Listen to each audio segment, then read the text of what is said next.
Дете много близо. Да, идеално. Доволен ли сте, след като Росен Желязков вече не е шеф на парламента, господин Петков? Този акт не беше срещу човекът Росен Желязков, а беше срещу председателят на Народното събрание Росен Желязков, който наруши системно неведнъж правилата на това Народно събрание и, за съжаление, поради една единствена причина. Когато изпълняваше повелята на господин Пеевски и на господин Борисов, които неведнъж му подвикваха от първия ред. Това, което искаме да кажем, чисто политически, много ясно съобщение. Господин Пеевски и господин Борисов не притежават тая държава.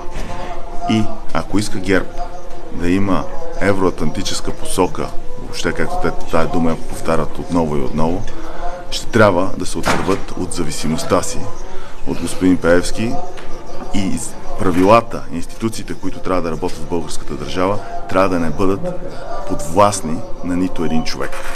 В случая, аз съм сигурен, че ако господин Росен Желязков действаше по собствена воля, тези нарушения, които днеска прочетохме от трибуната, те нямаха да бъдат изпълнени. Затова е много важно да се каже, че България ще бъде законова държава, институционална държава, никой няма да е над закона и ясното послание на ГЕРБ. Ако те продължават да бъдат подвластни под господин Пеевски, резултатите ще бъдат като днешния. Това не е червената линия.